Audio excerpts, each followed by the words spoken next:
you might not think 1 or even 2 pounds a week, because some people can lose 2 pounds depending upon how they're training and what kind of nutrition they have. But you think about 2 pounds, that's 24 weeks for 48 pounds, or it's 24 pounds in 24 weeks. But as you're doing that and working out and putting the right macros and enough protein and eliminating all the garbage, processed sugar, fast food, you're doing something even more important than losing weight.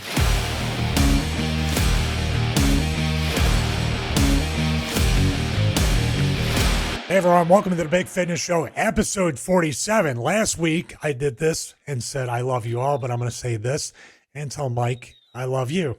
Because you are definitely, he is a Squarespace website building expert. So you may have said you're not one of the top influencers out there, which to me you still are, but you're definitely one of the top website builders. Do you have to name? Let's see if I can do it again. You deserve 2 of them. There you go. I appreciate it. Right there. Focus, pull, and everything. Thank you, my friend. Thank you. Love you too. Thank you. Thank you. We are StevieRichardsFitness.com. Now, a little bit of a preview before we get into this week's episode, which I think is very, very important because, like, I guess because we're podcasters, there's such a thing called pod fade, but with New Year's and people all going gung-ho, by about the 3rd, 4th week, you could have fitness fade, I guess you can call it. But before we get into that, I really want to tell everybody, if you haven't started reading it or you're in the middle of it, we have an exciting book review next week for the end of the month, beginning of the month. So every 30 days or so, we do a book review. This upcoming one is Choose Your Friends Wisely. Oh, no, it's Choose Your Enemies Wisely. Choose your friends wisely, too. Yeah. I was thinking about the 5 next moves, too, which... Oh, yeah. Messed up my first move right there. Yeah. But Patrick Bet-David, Choose Your Enemies Wisely. Once again, just like the Warrior Poet book, Mike, this is a pretty easy read, pretty easy to understand. It's almost like a blueprint book. That's what I would describe it as. But man, I am already looking at, just from the SWOT analysis that we'll talk about next week, you identify so many weak points, and it's a tough read because you start to really look at, if you think you self-assess, this book will show you, man, like I thought I was planning stuff out. I was very structured, man.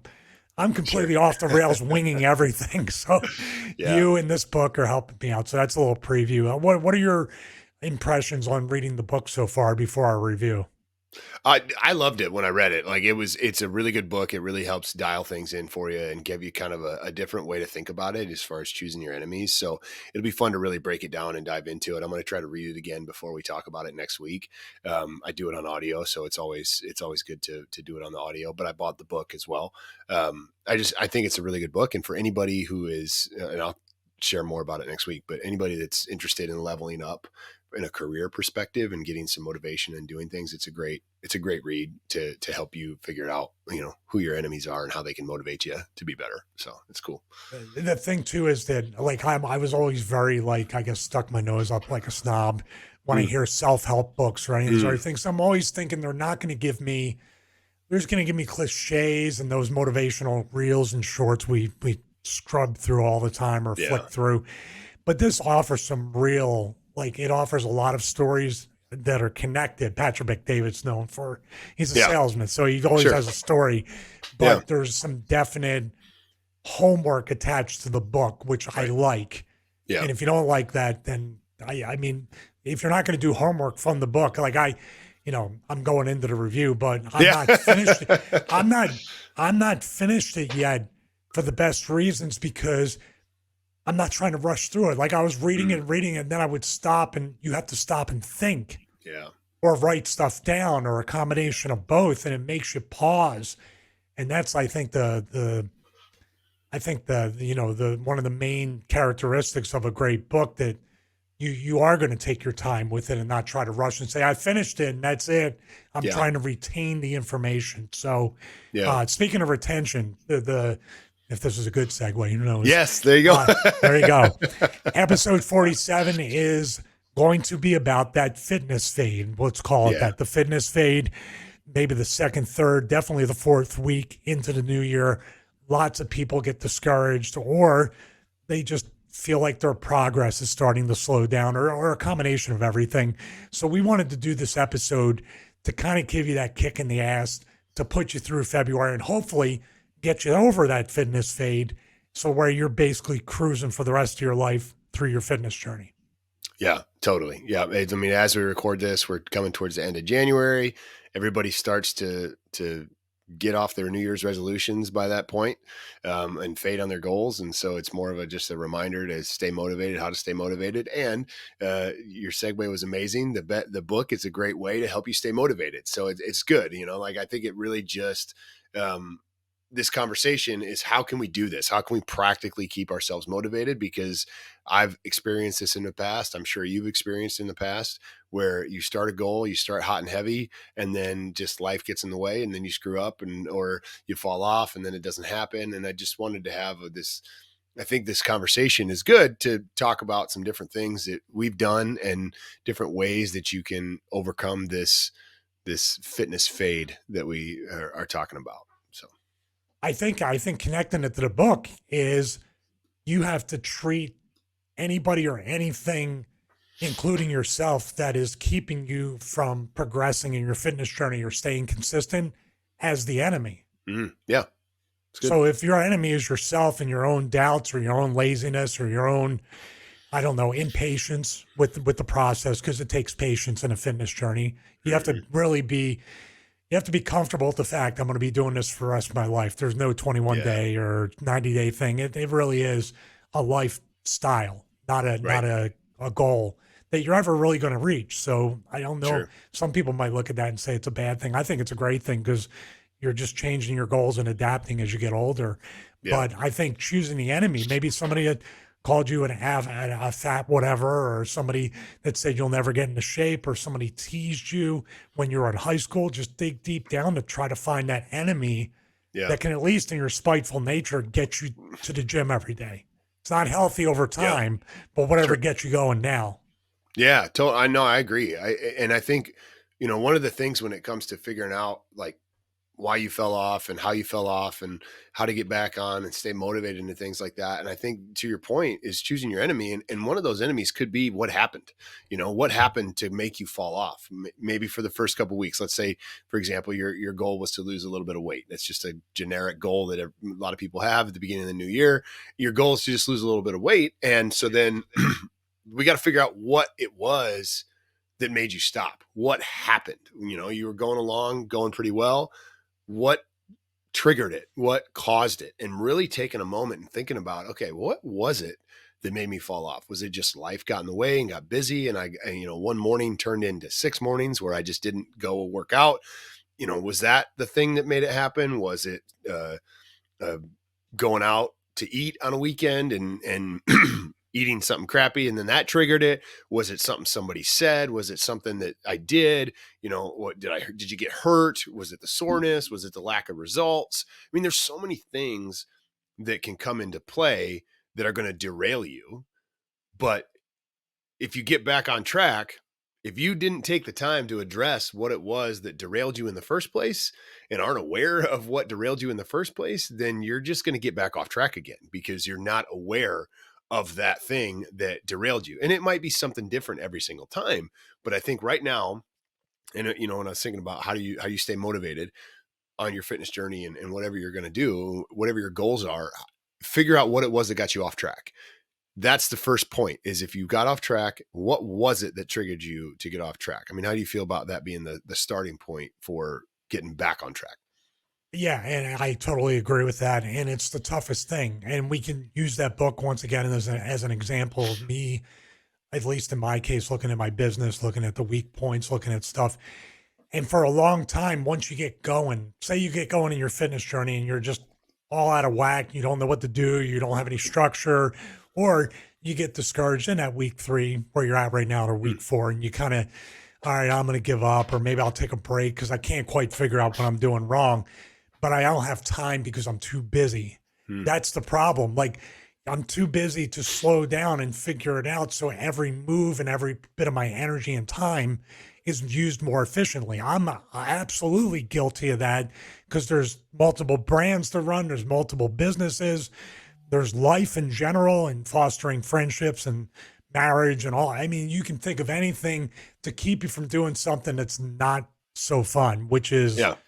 where am I making mistakes? Yeah. Nobody likes that. Right. So you're right. You got to start off and maybe just starting with yourself.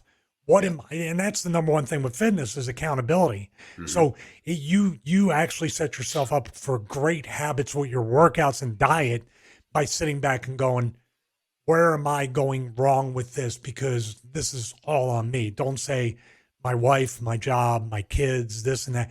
Put it on you and how you can get it going again. That's what I Yeah. would say. And that's once you do that, everything else I think will be easier to assess. Yeah, totally. And I to your point of getting it going again, you have to take that step and realize what was it that derailed me? And then how do I prevent that from derailing me again? And, I feel like that's the next step is we figure out, okay, what caused me to get off track. And in our example of trying to lose a little weight, let's say you woke up late one morning and didn't get your workout in. Okay. Cool. Well, what was it? Let's work that backwards. What was it the night before that made you wake up late? Did you just have a rough night? Okay, fine. That happens, and give yourself a little grace from that. But how can we change that so the next time it doesn't create a problem? And so that the next time you get derailed in the morning, you get right back on track.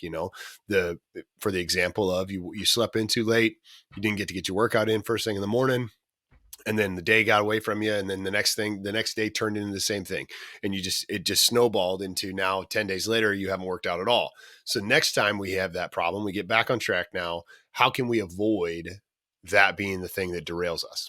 Maybe something else will derail you, but how do we avoid that thing being the thing that derails us? So either we make sure we're getting to bed at a decent time the night before so that we're getting plenty of sleep, or we make sure that we say, okay, well, we missed today, but we're not missing 2 days in a row. And I think that no matter what it is that has derailed you, I think getting in that mindset of, okay, I did it today, but I'm not doing it twice in a row. I'm not doing it 2 days in a row. I think that is a great way to really overcome any obstacles that derail you in whatever goal you're chasing. Like if you're trying to, oh shoot, what are the goals? If you're trying to read a book and your goal is to read 10 minutes a day, okay, well maybe you missed today, but you're not going to miss 2 days in a row. And I think that more than anything is super important when it comes to getting back on track and giving yourself the grace. But you got to figure out what it was that derailed you and what it was that stopped you from hitting that goal every day. And then how do we overcome that so we're setting ourselves up for success when we get back on track? Well, if you want a guaranteed way never to oversleep, just get yourself a bunch of cats and you'll never sleep past 3 a.m.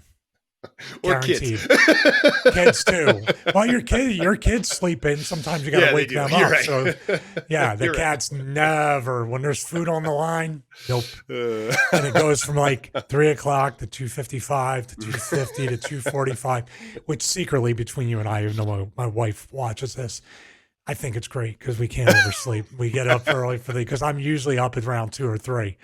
So oh shoot! I secretly Maybe that's the thing I need to do. Get a cat. I may start petting the cats and kind of getting them and be like, "Do you want food? Do you want food?" And get my wife up. But here's speaking of the morning, that would be the number one thing I think to keep anybody on track. And for most people, it sucks. Work out in the morning. Do not let the day get away from you.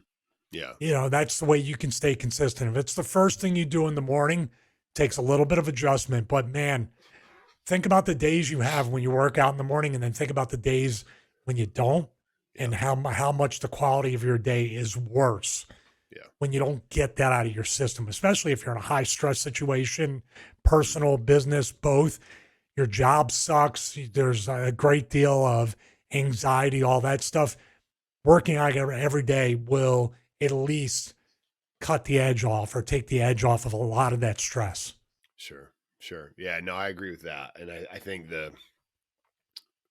if you can't work out first thing in the day, I mean, I would highly encourage that. I agree with you that that's the way to go.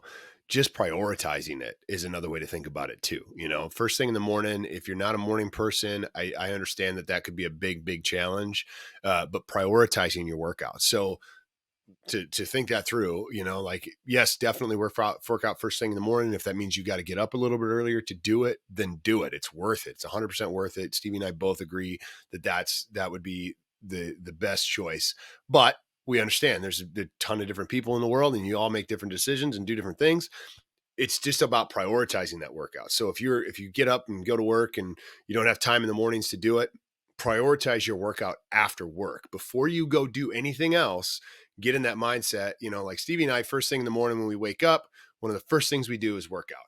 Okay. Well, shift your mindset of one of the first things I'm going to do after work is get my workout in, so that it's not waiting till, okay, well, I got to run this errand. I got to do this. I got to do that. I got to eat supper. I got to do these things. Next thing you know, it's bedtime, right? So as long as you're prioritizing your workout and making the priority the workout, or whatever the goal is, it's about prioritizing it. People have said for years, I ain't got time. Bullshit. You got time for what you want. You got time to do the things that you want to do. You got plenty of time. It's just, do you prioritize it, right? There's enough time in every day to get the things done that you need to do if you prioritize it properly. And this is me preaching myself, because yesterday, I swear, like, where did the day go? I didn't feel like I had enough time to get anything done. So, but it's because I didn't prioritize, right? And so it's prioritizing our goals and getting back on track. So, addressing what got us off track, figuring out how to make sure that those things don't derail us again, but then now prioritizing what it is that we need to do every single day to stay on track with the goals. And I think that's a good starting point. And then the next piece in my mind would be, okay, now that we've figured it out and we've decided we're going to make this a priority, we got to remember why it was we started in the first place, so that we can go back to that and help keep us motivated. And little thing that I would encourage you to do when it comes to staying motivated is, this sounds so like woo woo, but find your why. It's very cliche, but it genuinely is. Find the reason why you're doing what you're doing. Why is it that you want to lose weight? Why is it that you want to work out? Why is it that you want to read more? Why? And when you really can attach a why to whatever the goal is that you're doing, you can push through a lot of BS, and you can keep yourself on track a lot when you figure that out. And, this isn't some new crazy idea that I came up with. I've stolen that from a million people about why. I read a book by Simon Sinek called Start With Why. And it's real. Like, once you figure out what your why is, you can kind of overcome anything. And it helps when you just remember that. But then, so what I would do is write it down. Keep it front of mind, keep it front of mind of why you're doing this. Why do you want to lose 50 pounds? Is it so you can play with your kids? Is it so you could live to be 70 years old, 80 years old? Is it so that you can get the girl? Is it so that you can get the guy? Why? What is it behind it?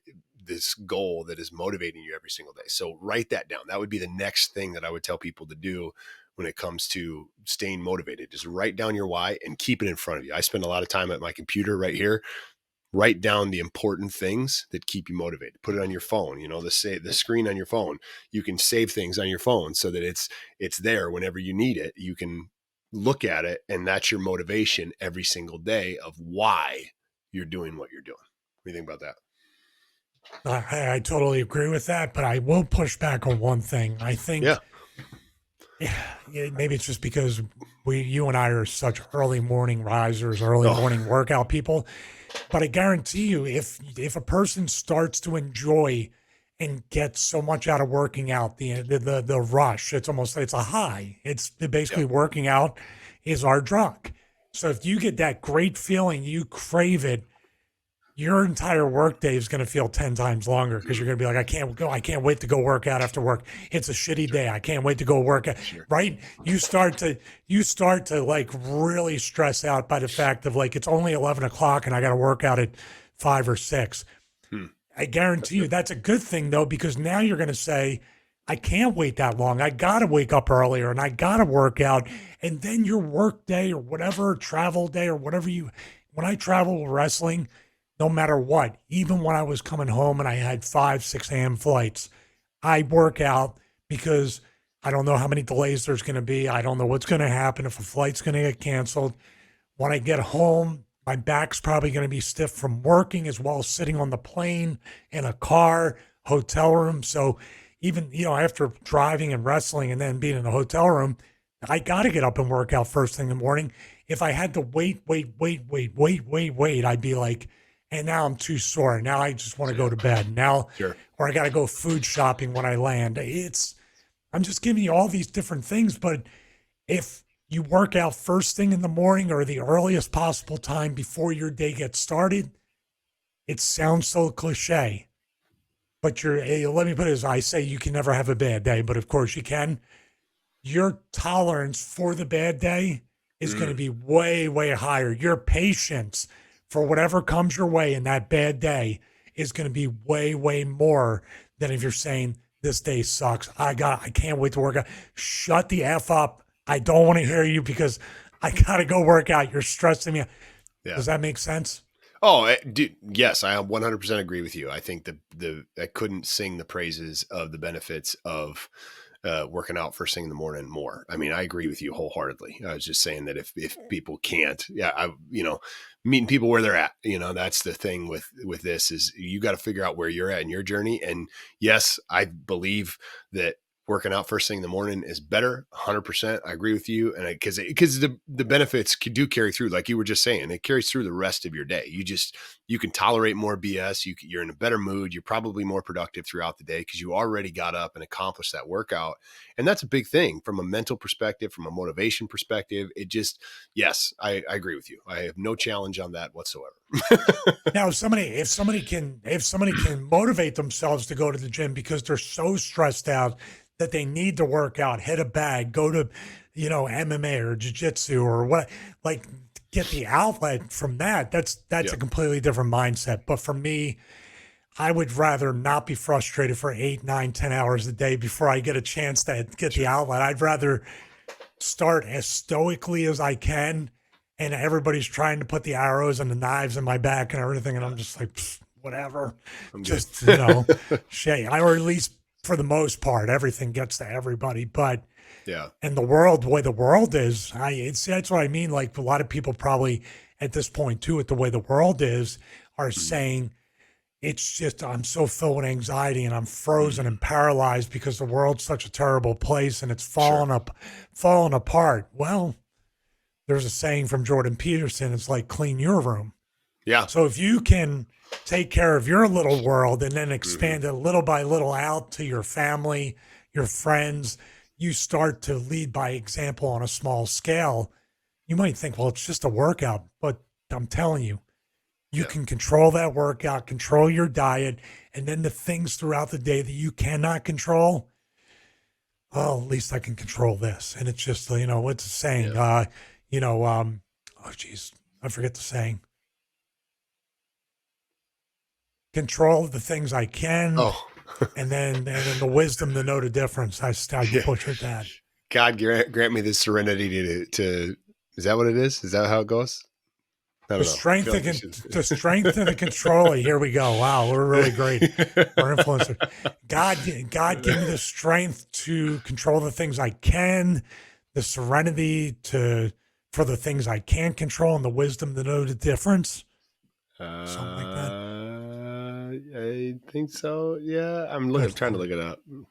Whatever. Anyway, everybody listening, if you know it, put it in the comments so that we don't have to find it because clearly we butchered it. That was like some kind of CTE translation for the Bible. Both of us having a problem with that. Anyway, so yes, I mean the taking control of it in the mornings, reaping the benefits of that in the crazy life that you have. We all have crazy lives. Everybody does. Everybody's life is as crazy as they know it, right? Like you've got your own definition of what crazy means. Getting a good workout in, focusing on that first thing in the morning is a way to have some level of control no matter what, right? So like you started your day in control. Might go to hell in a handbasket after that, but you started your day with a good workout and good control, and then it makes everything else moving forward that much easier to handle, to tolerate, to deal with. And then maybe you'll be better at accepting the things that you can't control, for sure. Yeah, I agree Well, with you. even from a physical standpoint, mental and emotional and spiritual, yeah, it definitely puts you, it centers you for the entire day, or at least a more of a portion if you're not going to work out. But let's physically, especially with me, if I had to come and sit at the desk and do my computer work all day, my back, my neck, every bit of arthritis and injury from the years of wrestling would just creep up. This is the Mhm. inverse. I got my physical therapy in early in the morning, and now I have the blood flow. My joints are loose. My muscles are, they feel like they've been worked out and Mhm. strengthened. And I'm able now to rest, recover, work, feed my body. And that's just the way my body clock works. I can't imagine sitting at a desk. And then my wife has a desk job. So she has to work out in the morning because we talked about it yesterday. I was like, well, if you didn't get your cardio in, maybe you can get your cardio in after, you're out of work. And she's like, by the time my work day done, well, I'm so stiff and I'm just Mhm. exhausted because Sure. it's just not a very fulfilling job. And I give her all the credit in the world. And everybody who does that, because you're really mentally tough Mhm. to go to something each and every day and see the long term goals in doing that. So you have a Yeah. much harder time than we do. We wake up, we work out, and then we literally kind of do whatever we want every day by running the businesses. Now it's terrifying because Yes. there may not be money attached to that, Yeah. but and tune in next week once again to see all the holes in my Oh, sure. structure of my business. You're going to find out next week. It's going to be very honest with Sure, that. sure. I found the quote. The quote is, God, grant me the serenity to accept the things I cannot change, the courage to change the things I can, and the wisdom to know the difference. There it is. So I got wisdom in God, right? Okay, fair enough. We were close, you know? God and wisdom. Those are the most important words. which leads me to the next part of what I wanted to say when it comes to keeping yourself on track and keeping yourself motivated is give yourself some grace, right? Give yourself some grace when you screw up to get back on track, and knowing that, hey, don't beat yourself up in the process. You know, like if you mess up today, give yourself some grace. You're going to be okay. It's fine. Go back tomorrow. Go back later that day. If you ate that donut for breakfast, okay, you made a mistake. No big deal. Get back on track by lunch, right? Like don't let the whole day go to shit because you ate a donut for breakfast, right? Give yourself grace and then move on and get back on track and stay motivated with where you're at so that you can really hit your goals. And if you don't do that, you know, I'm guilty of this. I've been so guilty of this over the years to where I will spend, it used to be days, beating myself up over mistakes, over, you know, putting on 10 pounds or getting bigger than I've ever been or missing the gym or not working out or eating like crap. And then I would just beat myself up about it. And then I would do that exact thing where I would have a donut for breakfast because it sounded good and my willpower just kind of I gave into it. And then the rest of the day, it's like, oh, well, I had a donut, so I'll get back on track tomorrow. You know, the rest of the day's shot. And then I'll eat this and I'll eat this and have cookies and ice cream and all this other kind of stuff. And then next thing I know, uh, the next day comes and I'm beating myself up for the day before where I just feel like crap. And then I never gave myself the grace to be like, hey, all right, dude, you made a mistake. Now get back on track, you know? And I just would get so hard on myself and beat myself up all the time. And I realized that that's going to happen. You're going to beat yourself up and it's okay. Like give yourself the punch in the face, give yourself the wake up call, right? You did something dumb, right? But don't stay there. Don't stay in that position. Don't spend more time. I started working with a business coach years ago. And, you know, I was sharing with him some of the stuff about how I would feel like crap. And he's like, when you're in that position on a scale of 1 to 10, how do you feel? And I'd say, man, like a 2 or a 3 at best. And he's like, Mike, it's really just about spending more time, less time at that 2 or 3, and now get to that 4 or 5, and then spend more time at a 4 or 5 instead of a 2 or a 3. And then you move from a 4 or 5 to a 6 or a 7. And instead of spending all your time beating yourself up at a 2 or 3, give yourself a little grace, spend 5 minutes. Give yourself 5 minutes to beat yourself up, but then get back to operating at a 7 or 8, and it's giving yourself that grace to know, okay, you screwed up, you're back on track, and you're good. And it takes time. I'm not going to lie. It took me a long time to get to the point, and I still have moments where I will get down on myself and beat myself up. And I'm grateful that I have people in my life like you and my wife and my business coach and some other friends that I can turn to when I'm just like feeling down and whatever. And you help lift me up and snap me out of it. But giving yourself just, hey, you're not a turd. You're not that piece of shit that you're telling yourself that you are in your head. You just made a mistake. Like, let's fix it and let's get back on track. So I know I went on a tangent, but I think that's huge from a mental perspective to keeping you motivated, is just giving yourself a little grace.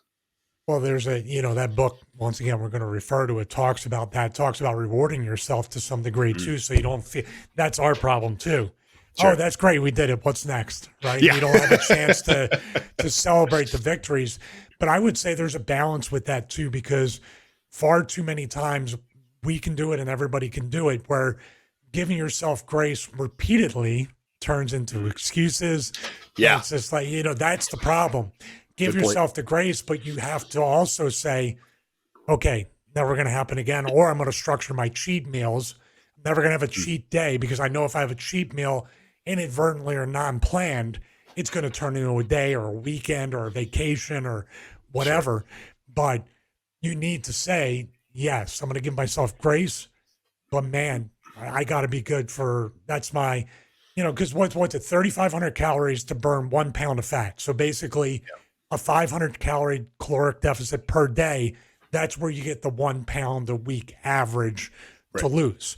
Right. If you eat 1,000 calorie Happy Meal or something from McDonald's, dude, you're now 1,000 in the hole the other way with the surplus. Yeah. So not only with that, so now you got to go into this big scientific dance or tiptoeing or fence, like tightrope. That's the word I'm looking for. It's like the same. You're on a tightrope now of not starving yourself, but also trying to account for the extra 1,000 calories on top of what you're taking in macro wise. Sure. You're complicating things for yourself. So you may look at that, do the one thing for grace, and then say, okay, now I got to do all this math and everything. Maybe I just don't eat the donut next time. Yeah. And life will be easier. So there is grace, but there's also what am I trying to say? There's also more overhead and complication and a headache involved if you really want to stay accountable to eating that donut or that McDonald's meal or any of that other stuff. Yeah. Yeah. Grace is not a pass to just do whatever the hell you want. Like you got most people think it is now. Yeah, it's true. That's true. That's if fair. They admit that they're screwing up, they think it's okay to keep screwing up. Yeah. Yeah. That doesn't work like that. Grace is, that's why we're talking about it 3 weeks into the new year, because and we're not immune to it either. We just love working out and need it so bad to counter all the stress in our lives and everything going on. That's why we do it. Yeah. And we found our why. We love the results, but it's non-negotiable at this point for you and I. Right. And I've been guilty of that exactly what you were just saying, where the grace turns into excuses and, oh, it's okay, I was busy, oh, it's okay. And then next thing I know, a couple weeks into the year, you haven't worked out at all. Right. Like there's been times recently where I will go a week and not even work out. And it's just like, oh man, because I give myself the grace, right? Like, so I'm definitely guilty of what you just said. And it's really just working to get through that. And I remind myself every day that I have to stay true to it. And grace is not an excuse to just blindly not hit your goals and not achieve the things that you want. And I remember it was more recently than I'd like to admit right now. I went a whole week without working out, and I was just like, bro, what are you doing? Yeah. And we also have fitness businesses, so it makes it a little easier to stay accountable. And that could be something that people set up. Do I document the journey? Do I start a YouTube channel? Do I start Instagram around the progress? Do I monetize my weight loss? There's all these motivating factors and whys to that. But also at the same time, you just gotta do it because you enjoy it. Like I I do it for all the other reasons, but I actually do enjoy it. It's fun. And I think this one thing, if there's anybody out there that's ever had an illness, an injury, or anything else that's laid you up or prevented you from doing it and taken, and I kind of recommend it in a way because when it was taken away from me with the spine infection, man, I got a whole new appreciation for it. And I have a whole new outlook and it made me go back to the basics and the foundations and fix a lot of stuff that I did wrong and just kind of going through the motions. So if you're somebody that's coming from an injury, coming from an illness, you started working out and then you gave up, just think about how lucky and blessed you are to be able to do it because a lot of people can't even do it. And that might be your motivating factor to keep going. Like, man, I get to do this. I don't have to do it. That's great. That's a good thing there. Yeah. I agree. The next thing that I wanted to say with it goes kind of in line with what you were just saying is if you were injured, it does take time to recover and you'd be grateful for the fact that you get to do it.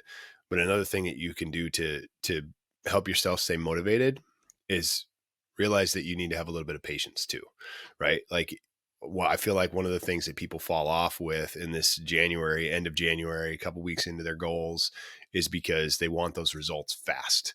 And we're in a culture where we expect immediate results. We expect immediate things. You know, you can order food and have it at your door in 30 minutes. Right. And it's those expectations that we have are results that if we don't get them, if we don't get the results that we want in a couple weeks, we ain't got the patience for that. Right. And I think achieving anything great is going to take some patience. Achieving any of the goals that you want, specifically in a fitness journey, it takes patience.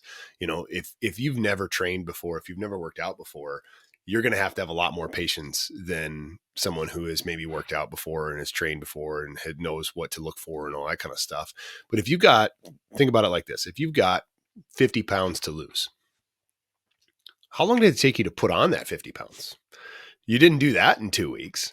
So you're not going to lose it in 2 weeks either, right? You know, like you could lose a decent amount of weight in 2 weeks, but to do it in a healthy way, it's going to take some time. And if you spent 10 years putting on 50 pounds, I'm not saying it's going to take 10 years to get it off, but it's going to take some time to lose all that 50 pounds. And people, you know, this goes with anything, not just losing weight. If you want to be in great shape, if you want to have 6-pack abs, if you want to do any of these things, it's not going to happen overnight. You can't just flip a switch and magically be where you want to be. You know, you got to put in the work. Very rarely do things happen that quickly. And so putting in the work, being patient on the journey, no matter what it is, yes, you got to have urgency. Absolutely. You want to have urgency in everything that you do, but you got to be patient to get those results, right? And really understand I'm on this path and set realistic expectations of when those results are going to come. If you've got 20 pounds to lose, we're talking a few months. It's going to be for you to in a healthy way to lose that weight and really set those expectations for yourself. So then that way, if you don't get the results in 2 weeks, you don't fall off. You know, I've been guilty of that in the past where I'm like, oh, I'm going to hit this bodybuilding program and add some mass. And in 3 weeks, I'll be jacked and huge. Nope. That's why people, you know, there's 13-week programs, 52-week programs, you know, that's why those things exist, because it takes freaking time to get where you want to go. And so another thing that I would suggest people do in this quest to stay motivated is learn patience and realize that it takes some patience to really get where you want to go. Yeah. It'll happen a lot sooner than you think, though, in a way, if you just kind of go day by day with little mini victories. The thing is that you might not think 1 or even 2 pounds a week, because some people can lose 2 pounds depending upon how they're training and what kind of nutrition they have. But you think about 2 pounds, that's 24 weeks for 48 pounds. Or it's 24 pounds in 24 weeks. But as you're doing that and working out and putting the right macros and enough protein and eliminating all the garbage, processed sugar, fast food, you're doing something even more important than losing weight. You're changing your body composition. So you might lose 25 instead of 50 pounds, but you look like a monster Yeah. So your body completely changed, and you might Yep. only lost half the weight, but you gained muscle, and you Hmm. just changed in a way that's like people are going to think you gained 20 pounds of muscle and didn't Yeah. lose any weight. So that's Right. the trick of it all. You just got to Yeah. stay the course. And it is really working out and dieting or nutrition. Let's use that word. It's the only thing in life that you get exactly out of what you put into it. It's the Hmm. only thing. Yeah. It's the only thing you get an absolute one-to-one return Yeah. off of what Sure. you do. Sure. Yep. You got to put rest and recovery and sleep in there too. But all those factors will get results. And if you're not getting results outside of some kind of weird Right. metabolism issue or anything like that, medical history in general, it really is what you're putting out, or more importantly, with food, what you're putting in, Yeah. and not getting the results. Yep. You gotta. That's step one when you're saying, "What am I doing wrong or not doing right, or what am I not doing? What am I doing?" That's where you got to start. Yeah. Yeah. I would echo that and say that, to your point, nobody's going to do the workout for you. Nobody's going to run the miles for you. Nobody's, Well, you we're could pay getting to that people. point, I guess. People are waiting. Well, yeah, you can pay people to do certain things for you. You can, go on social media and you can buy followers and you can do things like that where, at work somebody might pick up the slack for you, but when it comes to your health, nobody's going to do the reps for you. Nobody's going to get you in shape. Nobody else can do that part for you. Nobody's going to, outside of some weird circumstances, nobody's going to put food in your mouth, right? Like, you don't accidentally eat things. You eat what you are choosing to eat, and nobody's going to make that decision for you on what you are and aren't eating. You can get with a coach, but you still got to do the work. You still got to be the one to put the food in your mouth. You still got to be the one to chew it. You still got to be the one to swallow it. You still got to be the one that puts in the reps in the gym and does the work to get where you want to go. And so, like, that is a very, very important piece of this. Is ain't nobody going to do it for you. So you've got to do the work and put in the work, but be patient and know that it's going to take time, and you'll get there eventually. And the more you put in the work and the more you show up, the more you do the reps, the easier the reps get. And then the more you can do and the faster the results come. And then it's just pushing through those windows that makes it something to where you can really achieve the success you're looking for. And I think, you know, putting in the work, we just said that you're the one that has to do it. I think one of the last things that I would say about staying motivated is finding some accountability for that.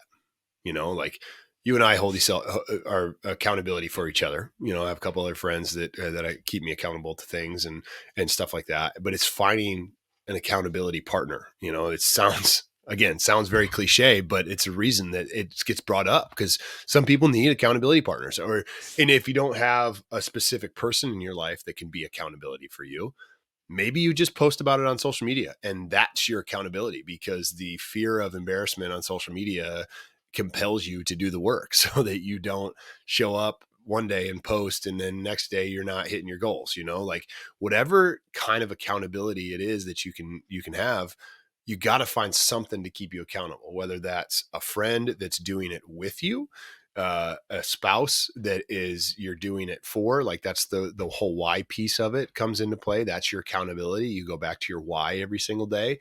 Or it's somebody at the gym that you just lock eyes with. You don't even have to talk to them. It's just you're showing up every day at the gym and you're like, all right, that's my accountability partner. They don't even know that they're your accountability partner. They just are. Or the person who works the front desk, whatever. It doesn't matter. Just really finding something to keep you accountable to what you're doing. And if that means hiring a personal trainer or hiring a coach, highly recommend that. If you can afford it and you need somebody to hold you accountable, I would love for you to take that and be accountable to yourself as much as you can. But if you need somebody to get you started, then absolutely it'd be worth doing that. You think about some of all the great players in the world, all the great athletes, they all have coaches. Everybody needs a coach. And so it's definitely worth that investment if you can afford it.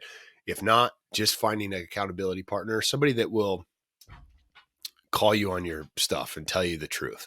If you're screwing up, You want somebody to be honest with you, not somebody that's like, "Oh, it's okay. Don't worry about it." You don't need somebody like that as an accountability partner. You That's an need an enabler. actual That's Well, an yeah, enabler. yeah. You don't need an enabling partner. Yeah, like you need an accountability partner that's going to say, "Hey, no, you screwed up. Don't do that shit again." And that's simple. And on the flip side of you finding an accountability partner, open up yourself to be an accountability partner for somebody else too, whether that's a friend or family or whatever. Check in on them and help be accountable and be real enough that you are being that accountability piece to help people get where they want to go.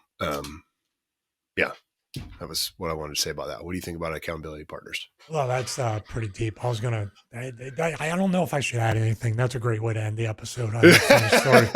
I have a funny story about creating enemies. I actually do miss about going to gyms because I would uh, always find that guy that was in better shape than me and working out hard. I'm like, I hate that guy. I hate that guy.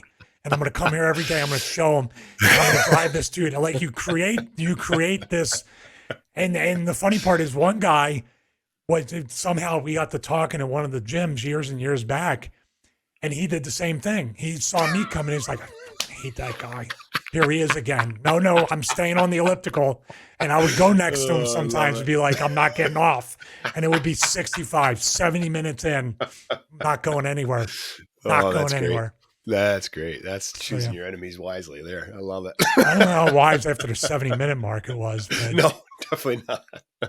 No, that's good, man. That's good. Well, okay. So to the accountability piece of it, I'll wrap up this episode by saying, staying motivated is great, is huge, but there's one accountability shout out that I want to give here. I talked to you about it just before we get started recording. And this is a message specifically for you, Tim. I know you're listening. At least I hope you're still listening, bud. But this motivation piece of this, a lot of these things are literally a conversation that I had with Tim this past Saturday when I saw him at a show. Tim, I've talked about him before. He's a friend of mine that has been an overweight guy his whole life. I updated you beforehand. When I talked to him on Saturday, it's the first time I'd seen him in a few months. He's lost 100 pounds. 100 pounds. Yeah, awesome. exactly. It's so awesome that he's been able to lose that much weight. And this is some of the stuff that I was saying to him to stay motivated. And I've texted him a few times throughout the last few months, even though we haven't seen each other in person, but just kind of keeping tabs on him, trying to be some level of accountability for him, just to help him stay motivated, help him to really stay focused on the goal. And, he's always been kind of a loner guy, but it wants to stay motivated and wants to stay where he's at. And I just reminded him all the things we talked about today, from figuring out what triggered you to make the mistake and to screw things up, setting yourself up so that you don't have those issues again. Talked about how to, be patient. Remember what it is that's pushing you here. He's really driven because he's just been overweight and he's in his 40s and he wants to live. Simply, like, he just wants to live life. He wants to enjoy life for a long time. He wants to be here in 20, 30, 40, 50 years. And then giving himself some grace. And I coached him through all these things and talked to him about it. And I just, you can do this. Tim is a great example that just implementing these simple things that we talked about in this episode can actually get you where you want to go. And I just told you earlier that he posted a picture on X yesterday about how he just doesn't even recognize himself anymore because he's done these things to stay motivated, and his accountability has kind of become that social media where he's posting and sharing a little bit of his journey, and that's keeping him accountable to getting him where he wants to go. So, Tim, buddy, I'm proud of you, man. I'm very, very proud of you. Keep it up. Yeah, that's amazing stuff. Yeah, and the fact that he reached out when we started in the early days of the Big Fitness Show and talking about that, and he did all the work, but the fact that we have a weekly thing for him to kind of anchor Yep. himself to in a way, that's very humbling. So we're looking forward to seeing even more weight come off of Tim, and then Yep. because 100 pounds, you said he's just getting started, so he knows there's more work to do, and he's ready to do it. And Yeah. no surgery, no pills, no quick fixes, Yep. just long, sustained consistency. Like you Yep. say, boring wisdom, consistency brings Jesus Yeah. results. I'm mixing up all the sayings. You didn't butcher that. No, that sounds exactly like I remember it. Yeah, shoot. Yeah, boring consistency brings exciting results. That's for sure. There you go. Something like Yeah. that. All right, everybody. Well, hey, thanks for tuning into this week's episode. If you got some value, share this with somebody that might also get some value from it as well. I mean, that's the goal here. We just try to help you on your fitness journey and also keep us accountable too. I mean, you definitely are our accountability partners every week with doing these episodes. So we appreciate you. Yeah, for myself, for Big Stevie Cool, for the Big Fitness Show. Thanks. We'll see you in the next episode.